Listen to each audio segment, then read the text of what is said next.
It is my pleasure to introduce JW Biava, a dedicated chemical engineer and business owner with a deep passion for improving indoor air quality. JW's commitment to this field began when he and two of his family members suffered from mold-related illnesses, which inspired him to start Immunolytics. Through Immunolytics, JW has worked with countless doctors, helping them assess their patients' homes for mold and offering practical solutions to combat environmental health risks. In addition to Immunolytics, JW owns Airwell of New Mexico, a company that has been performing indoor air quality and industrial hygiene inspections across New Mexico since 1980. His years of expertise in this field have positioned him as a key resource for improving air quality in both homes and workplaces. What sets JW apart is his unwavering passion to help people at every income level, ensuring that no matter their financial situation, they have access to solutions that enhance the air they breathe. He is a dedicated board member of the International Society of Environmentally Acquired Illness and a contributing member of the Indoor Environmental Professional Committee, where he continues to drive the mission of creating healthier living environments. Today, he is here to share practical solutions that can make a profound impact on the air quality in the spaces where we live and work. Join me in welcoming JW Biava. Thank you for that intro. One of the great places to start, JW, is why mold is a problem. I call mold the atom bomb of indoor air quality. It creates the most widespread destruction. And it goes back to how we build our houses. We have these interstitial spaces between walls or ceilings that are hidden. And since we use paper backing on our drywall, paper backing on our insulation, wood 2x4s, they're perfect growth medium for mold and really any biologic, but mold being the primary focus. So it's sitting there just waiting, and as soon as you get some water on it, mold starts to grow. And since it's growing in hidden areas, you don't know it. Mold spores and fragments fly through the air. They're practically invisible to the naked eye. So you can be exposed to something that has a lot of health effects and not know it. Since we like comfort, we have our HVAC systems to keep us cool, keep us warm. Again, they're hidden spaces with the ducting and the coils that are hidden inside these HVAC boxes. We can bombard ourselves with these toxic little microbes that really affect health. Addressing mold, monitoring for mold, maintaining a low mold environment is very beneficial to health. We all know we have to drink clean water, we have to eat clean food, but a lot of people don't really think about the indoor air quality. That's where we are focused, trying to educate people on the problems that could exist and helping them monitor it to make sure that they have optimum health. The education you provide, you have the most incredible brochures walking people through step by step. I remember thinking, I wish every company provided information the way Immunolytics does, because it was very easy to follow. Well, thank you. We've got a great team. We've worked really hard to improve every step, make it as simple as possible and as much information as possible. We like to say we're the best bang for the buck. I agree. I want to talk about the mold plates. My dad and uncle started at Assayi Laboratories in 1980, and I grew up in the laboratory. In early 2000s, I met a great guy named Walter Hayhurst. He really helped me see the health effects of mold. We tried to develop a test kit that was as cheap as possible with the best information as possible so doctors around the country could help their patients assess their homes. The idea being, when you talk about statistics, you have to have at least 3 samples to have statistical confidence. So we want to take as many samples as possible, ideally one in every single room, so that you get a proper view of the potential contamination. Because you could have a small spot in one room that just hasn't spread to other rooms. So if you don't take enough samples, you could miss something. So we look at this and say, well, if we test every room, that could be very cost prohibitive. And so we offer $3 mold plates, and people could test every single room and only send the ones into the laboratory that they want to send. Mold plates are often used for air testing, but you can also do tap tests on objects like fabric, couches, beds, or clothing to see if they're contaminated with mold. And we also use swabs to identify any potential visible mold, as well as dust that may be contaminated with mold. And we put this together in one packaged report that if you perform the analysis with us through the laboratory, you get a free consultation. So we guide people through this process and provide them with actionable steps that will improve their indoor air quality. It's not like, hey, you have a problem, adios. It's like, hey, You have a problem, here's some things you can try, retest, and see how it did. So we provide solutions for every budget to improve their air quality. People could also test their pets, what's called the tap test. I have a plate, open it up, cup it in my palm, and tap it 4 times over my pet. We could see what's growing. Is it mold? It could be candida. And you're also reporting bacteria as well. Is that a different plate? That's a great question. With mold, we use Sabrod dextrose agar, which is intended to grow mold preferentially, not really grow bacteria. However, if bacteria does grow, it usually represents a fair amount of bacteria in the environment. And so we put it on there as an added benefit to see what the toxic soup is that you could potentially be breathing. But the bacteria testing we do, it uses a tryptic soy agar, which is very non-selective. It'll grow just about anything. So it's better for bacteria. So we do Yeah. report bacteria on both, but the tryptic soy agar is a better solution if you're looking at bacteria. Okay, awesome. Thank you.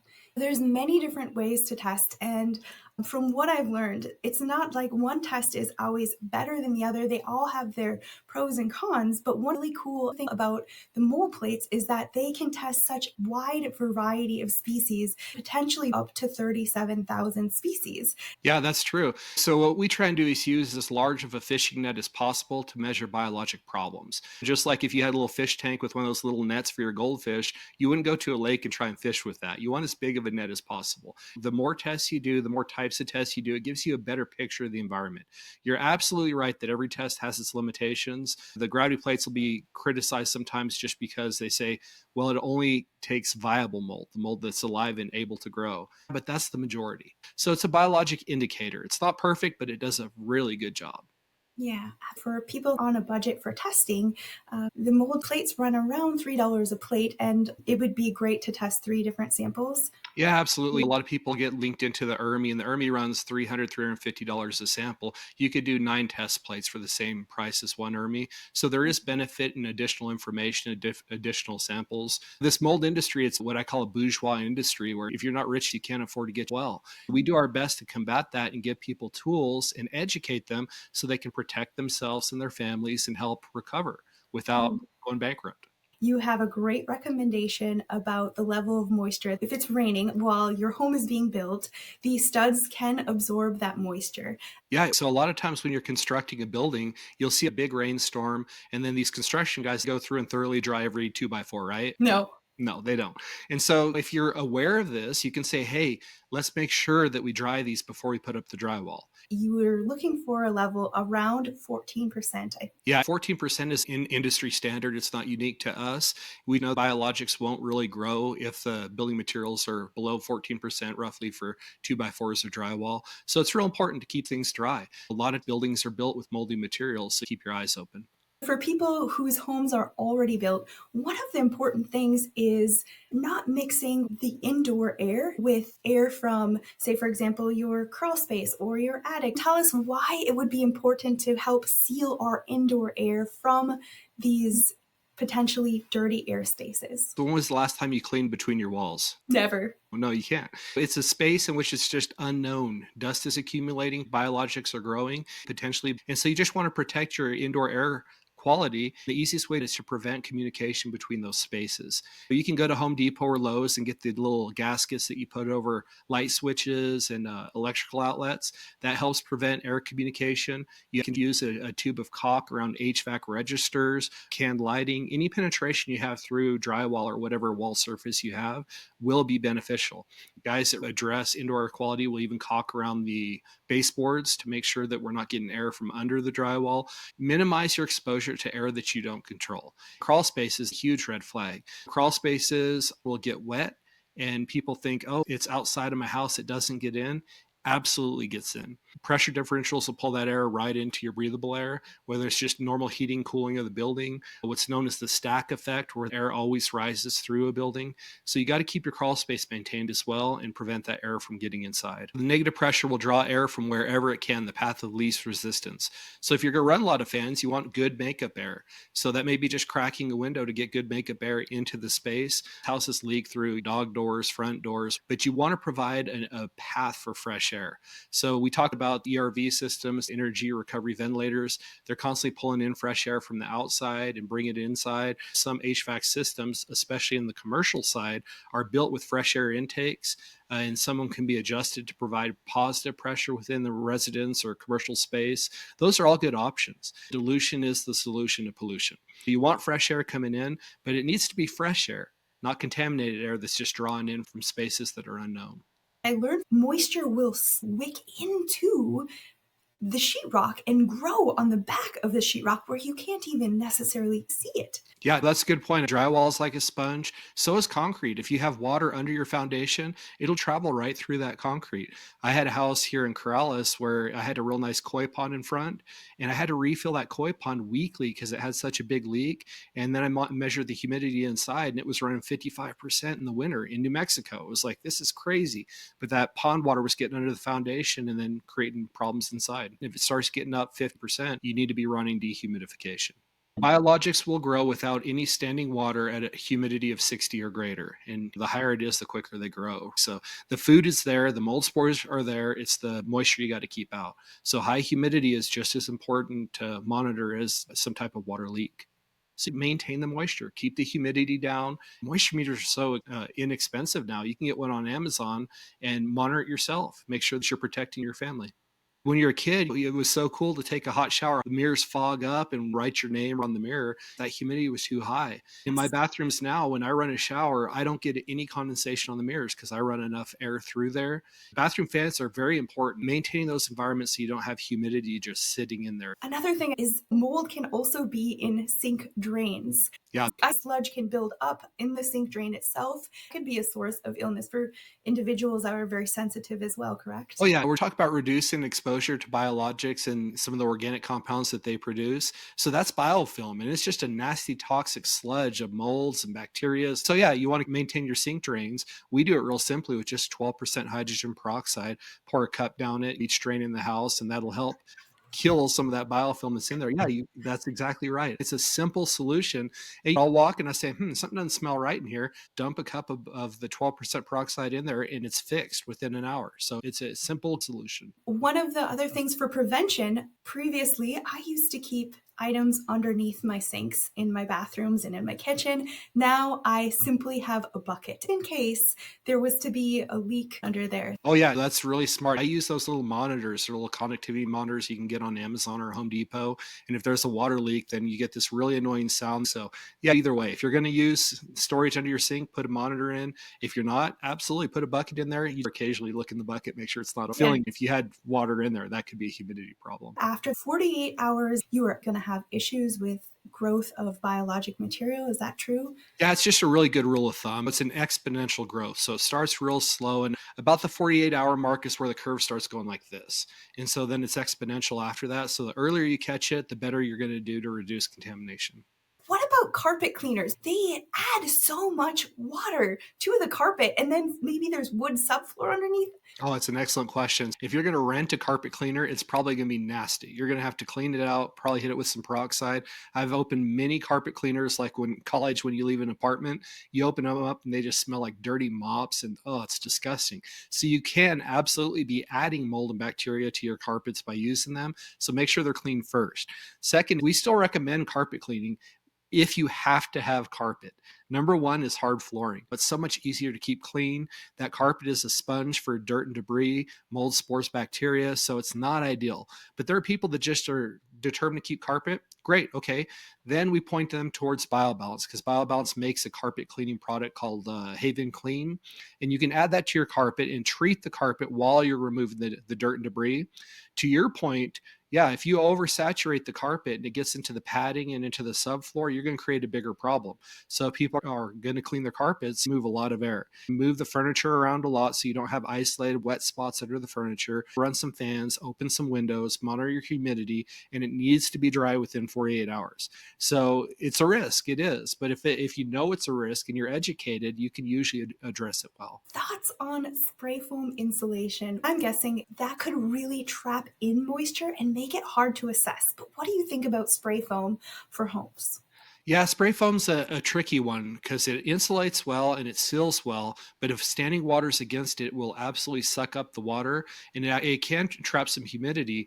The bigger problem is the VOCs it puts off. So it'll off gas for many years and you're breathing in those compounds. So that's a problem.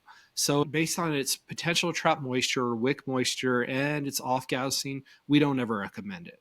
Yeah, so we have our dryer vent going, air can potentially get into the home. Sure. So, say somebody's not aware they're chemically sensitive and they spray foam the house and they move into it. There's no way to get that spray foam out. You would have to gut the house to do it.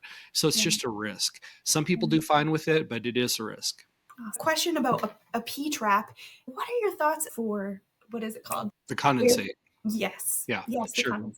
Yeah, so HVAC is a huge topic. And so specifically on the P trap, yeah, you do want a P trap because it Okay. has to drain the water, it has to get away, but they absolutely can grow things. And so it doesn't hurt for every 6 months, a year to go through and treat your P trap with the same peroxide that you do for your sink drains.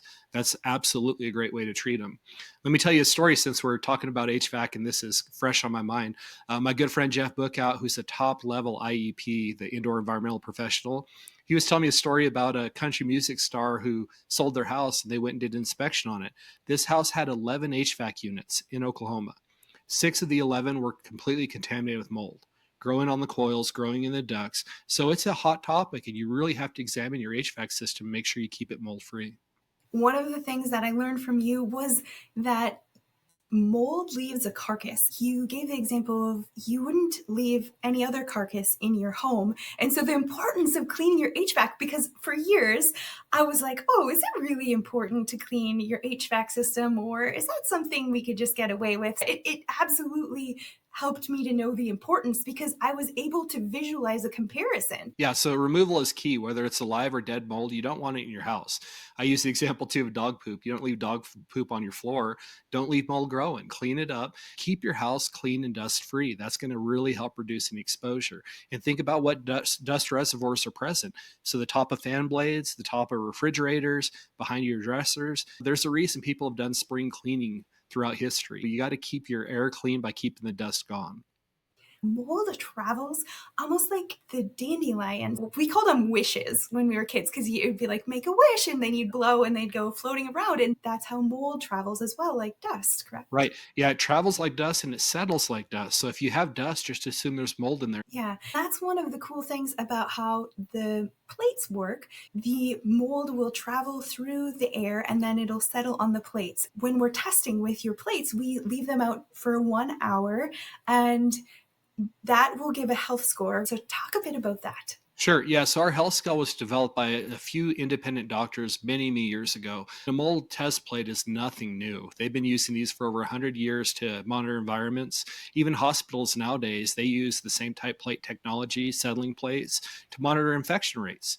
And so it's not new. It's not really all that novel. The health scale came from these doctors that were seeing patients, and the initial impetus was chronic fungal sinusitis. Back in 1999, Mayo Clinic came out with a study that said 95% of chronic sinusitis was fungal related. And so these doctors were looking at fungus in the exposures in their patients' environments. So they correlated mold plate counts to what they were seeing with endoscopes or just with patient symptoms, and they provided us this health scale. And so we've used that, and it seems to be pretty darn good for most people. There are those that are super, super sensitive, and some doctors will say, okay, you have to have less than 2 mold colonies per 1 hour settling plate. And that's tough to do in an entire house. It is possible, but it's tough to do. And then there's people that they can drink gasoline at night and pee it out the next morning and nothing bothers them. And I joke and say that Jeff Bookout, he's one of those guys. He's been doing mold inspections for over 20 years and has never gotten sick from mold. I could never walk into another mold inspection because I was getting so sick from it. There's a correlation between mold and candida. Please talk about that. Shooting from the hip, about 60% of the people we see with high mold levels usually have candida infections as well. So the mold makes it so that the candida can grow in the body. You see people that take oral antibiotics and they get thrush. It's the same type thing. So then in the environment, if we see high levels of candida, we often suspect that it's the people or the pets that are contributing that candida into the environment. So they've had some type of antibiotic or mold exposure that's allowed candida to overgrow in their body, and then they're actually contaminating their own environment. So when you look at getting somebody well from these types of candida infections, you have to treat the person and the environment simultaneous so they don't reinfect themselves. Yeah, that's an excellent point. Some of the products from CitraSafe can be used for people and for pets. We do use the mold solution sometimes to spray down pets so Yeah, that, in between washing, because who's going to shampoo their dog every day, right? It's super right. rare. Yeah. And, Yes. and so the idea being is we're really concerned with environmental hygiene, not just water damage building materials. So water damage building materials are the biggest problem because it creates a large source of mold or bacteria, but the hygiene of your environment is just as important. Mold sticks in dogs and cats' coats just like it does in carpets, and then you go and pet your dog or cat and it gets suspended and you breathe it in. It can affect people's health. And of course, none of us are going to get rid of our dogs, right? I have 3 dogs. I love my dogs. And so you have to find ways that you can live with them where they're not adversely affecting your health. Great explanation. The goal is to have your home or in your environment at least less than 60% humidity. However, much lower can be beneficial because there are pockets of humidity that can occur. Yeah, and that's really referring to those people that like to ride that edge, right? Their house is constantly at 50, 52% humidity. It's like, okay, it's 50, 52 where you're monitoring it, but you're not looking at it 24 hours a day. And certainly humidity could be coming from a source that's a little further away than what you're monitoring. So you could have 60% just 10 feet to the left. People that put humidifiers in their rooms could have real high humidity in just a small segment of a room. Be aware of it. We used to have the humidifiers that you can add essential oils to, but then I learned about small pockets of humidity. It's certainly a balance. Ideally, you'd have 30, 35% humidity in your environment. That would be perfect. It's hard to maintain, so you got to decide which side you want to err on. In the old days, you'd put a pot of water on top of an iron stove, and that would heat it, boil the water, and create some humidity. Well, as long as the humidity didn't get too high, that's a better way to do it because you're not allowing any biologics to actually grow in there. Now we have cold water nebulization systems that just spray water into the air, and that's a tougher one to keep clean. When somebody is moving, they use a storage unit. I've heard the importance of having it climate controlled and treating it. We've seen many contaminated storage units where people have taken couches and stored them there that were fine before, come out moldy. I've seen people that stored wood furniture for 10, 15 years. They come back and it's just completely covered by mold growth because the humidity wasn't maintained. And so clean it out prior to use. Make sure that you're monitoring the humidity, it's not getting too high, and just know that that's another potential source of contamination, especially if you're storing in cardboard boxes. Best to store in hard plastic containers with a nice sealing lid so that the contents within the container stay nice and dry. If you actually had any type of fabric in which mold is growing in it, then it's probably going to have to be discarded. We tell people you can certainly wash these objects and then try them out. And if you still feel like you have a sensitivity or reaction to it, then you're going to have to throw it out. There's no absolutes in this game. All we're doing is saying, hey, try a simple, cost effective solution and ratchet up from there. Speaking of objects, there was the hunter that had the cardiovascular events. He was a trophy hunter and he had one huge room in his house dedicated to all these mounts and animals from all over the world. We tested those mounts and they were just absolutely loaded with mold. He was actually having cardiovascular events from the mold within his home, of which this room was probably the highest levels in the home. By cleaning up his environment, getting rid of mold, vacuuming and treating him with the fogging products, it actually reduced it to a level in which his cardiovascular events went away. I had no idea that cardiovascular events could be caused by mycotoxins. And my own mom, what I thought was so healthy and so vibrant, began having cardiac arrhythmias. Her cardiologist recommended an ablation and cardiac medicine. I wanted to get to the root cause. I said, would you please consider seeing a functional medicine cardiologist, also board certified in cardiology? So I looked at the Institute for Functional Medicine. I looked at every single person's bio and I picked out Dr. Jack Wolfson and I was like, he is the one. I want you to see him. He did his assessment and he said, would you be willing to be tested for mycotoxins? And she said, absolutely. It turned out that was the root cause of her arrhythmias. And as she was able to detoxify her home and her body from these mycotoxins, she had complete resolution of her cardiac arrhythmias and she did not need to take cardiac medications or have the ablation. I spread the word that mold can be the root cause of so many health issues. That's a wonderful story. When you see something like that, you want to scream it from the rooftops. This is such an obvious way to test and potentially improve your health. And it's hard to get mainstream medicine and the general population to accept that mold can be a problem. I purchased a home. I hired a mold inspector and home inspector. They said it was a great house, perfectly healthy. And it turned out there were multiple areas there that had water intrusion. And I started noticing such brain fog.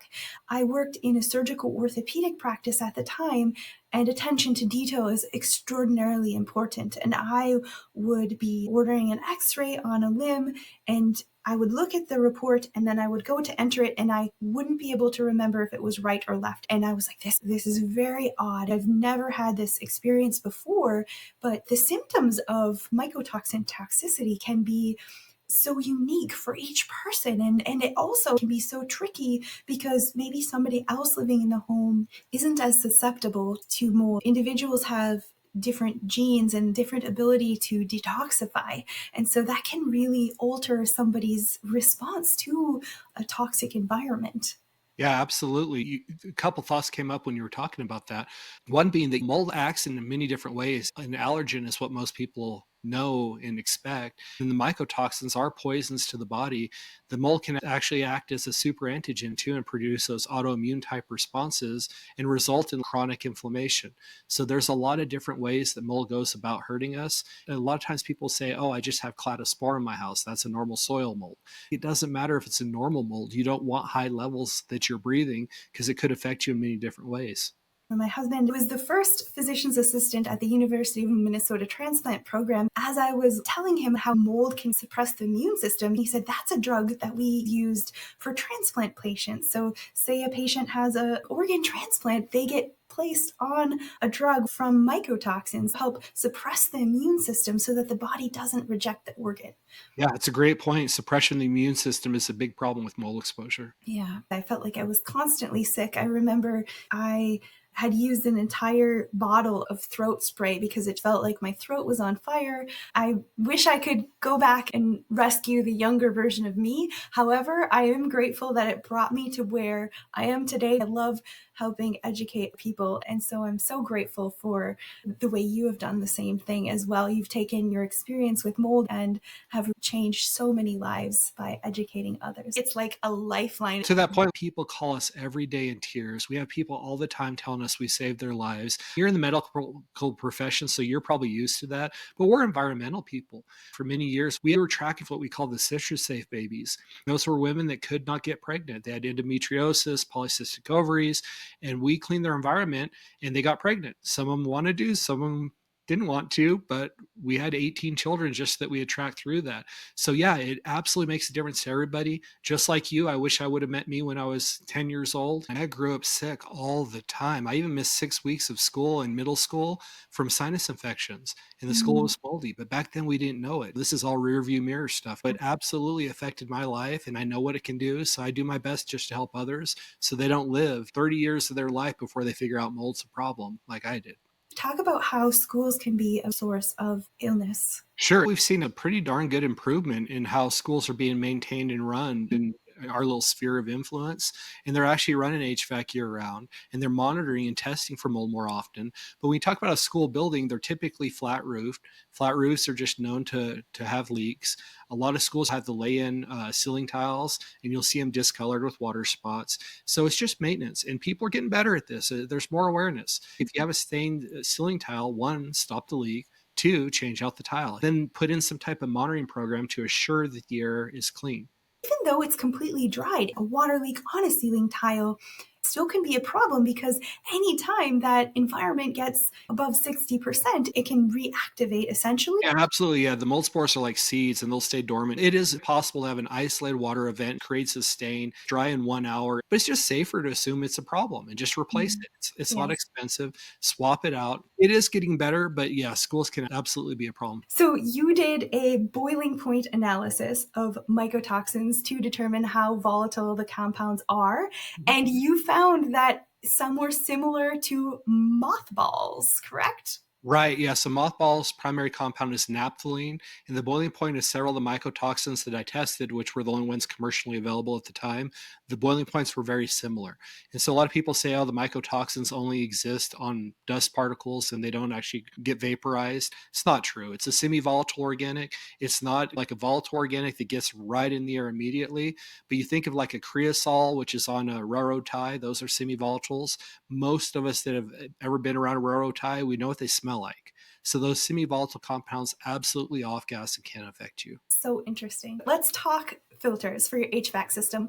You used a MERV 16, but even a MERV 11 would be great. Can you speak about filters for your air Sure. system? Yeah. When all HVAC systems are installed, most put the really cheap filters. They just don't do well to remove the smaller particles. Once you get to about a MERV rating of 11, even if they don't have the MERV rating on the filter, if they say for allergens, for dust, those are the type of filters that really remove the size particle that you want.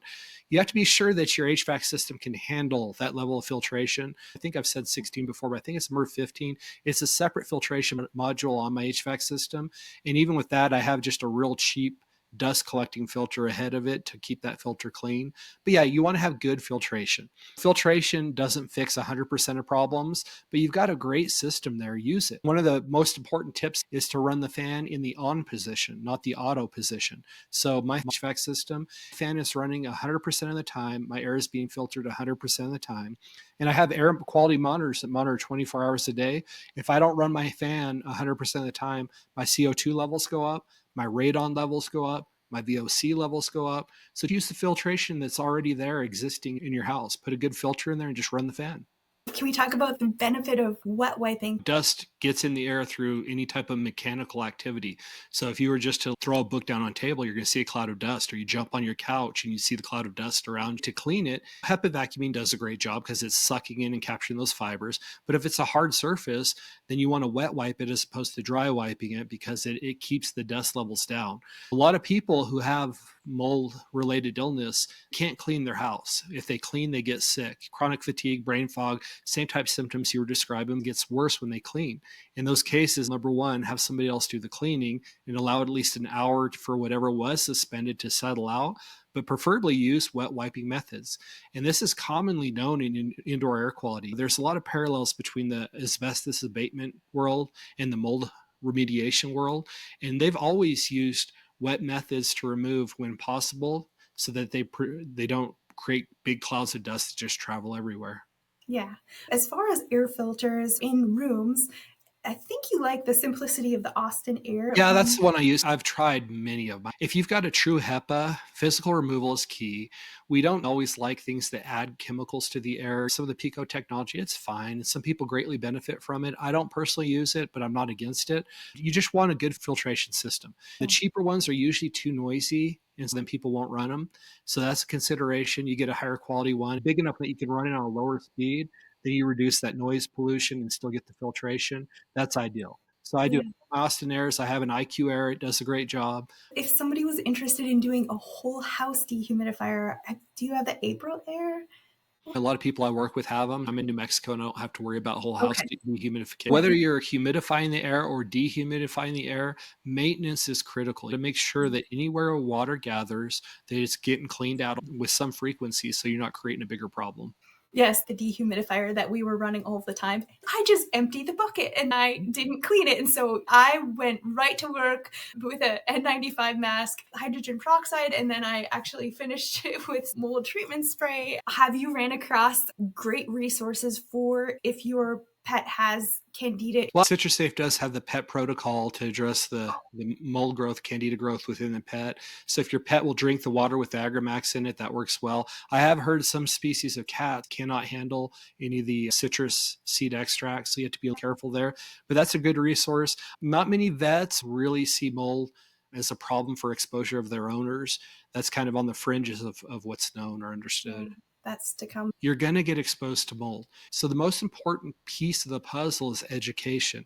You want to have a safe an environment for where you spend the majority of your time, but all of us live our lives. We go to libraries, we go to churches, we go to our gyms, and you're going to get exposed somewhere. And so when you walk into a building, you look at the HVAC register and it's covered in black, you go, I probably don't want to spend any time here. Or you see stains on the ceiling or ceiling tiles in disrepair or lots of dust and debris, or you smell something, right? Not all mold smells musty.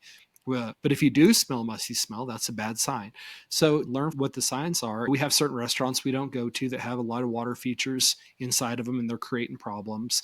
But we have ones that we love. So we've learned to live our lives just in an educated manner. So we keep the mold exposure below the threshold that we can handle and still get to live our lives. On Facebook, there's the mold avoiders group, and what they promote absolutely works. You go live in a tent in the middle of the desert and you'll get well. But the problem is most of us can't do that. I mean, you have to give up your entire lives. So what else can we do? Knowing that that is a solution, it's just not a great solution for a lot of people. What else can we do to protect ourselves? I would say spend a lot of time educating yourself. Blogs, Immunolytics has great blogs. CitrusSafe does, BioBalance does. Really trying to help people learn to protect their families. Yes. So one of the problems with mold is that the toxins are lipophilic. So can you speak a bit about that? Yeah, absolutely. They're fat soluble and they like to stay in the fat and they can be there for a long time. And one of the biggest stores of fat is your brain. And so Mm, that makes a lot of sense. If they can cross that blood-brain barrier and they're lipophilic, they just kind of reside in the brain. And so when you talk about detox, I've had a lot of exposure to mold and various toxins, organic toxins, metals, radiation. Growing up in a laboratory, I've been exposed to all of that, especially since we were a big laboratory for the Department of Energy. So we were doing a lot of testing at all the national laboratories, Lawrence Livermore, Los Alamos, Sandia, Idaho National Labs. So I've had a lot of exposures. From my experience, the best detox I ever did was the niacin sauna detox, where you actually use the niacin to release the toxins and then sweat them out. Through that process, I learned about people that did acid back in the 60s. That 30 years later, they do this protocol and they start tripping from the drugs that were released from their fat. And so wow. that's a way to detox toxins out of the stores of fat. One theory why people who are mold exposed will put on a lot of weight is because Yes. that's your body's protection mechanism. It creates Yes. the fat necessary to store the toxins so you're not poisoning yourself. It's also Yes. why we often have a hard time losing the weight because you're releasing those toxins back into your body. So you have to do it gradually. Yes. Also, some people can have opposite where Mhm. mold can cause them to lose weight unexpectedly as well. Right. Yeah, it just depends on the person. Yeah. The mold tears up the gut and it can create malnutrition. There's a lot of different ways in which it can affect you. Tell me about the nitric oxide test. From my experience and what I've seen with other people, those who are mold exposed often are real low in nitric oxide and glutathione. So, nitric oxide, there are test strips you can buy. You put it on your tongue, you hold it together, and it turns a shade of pink and tells you if you're low. So, yeah, one of my favorite supplements is Super Beets Chews. Those are great for increasing the nitric oxide levels in your body. My mother in law had a heart attack, and I went into her hospital room, and she was white as a sheet, and she looked awful. And I said, hey, take some of this beet powder. And she drank it. I don't know if it was my wisest decision. I probably should have talked with somebody about it. But within 30 minutes, the color came back in her face. She was sitting up. She looked great, felt great. I thought I was the hero. I walked out of there and I was like, I saved your life. And next day, she got diarrhea pretty bad and was because the beet powder. Anyway, so yeah, nitric oxide is great, but be careful with it too. JW, thank you so much for your time today. Thank you for sharing your wisdom. Thank you for the incredible education you give to individuals and the difference that you make in so many lives. Thank you for what you do. I appreciate those kind words. Thank you. It's been a wonderful interview.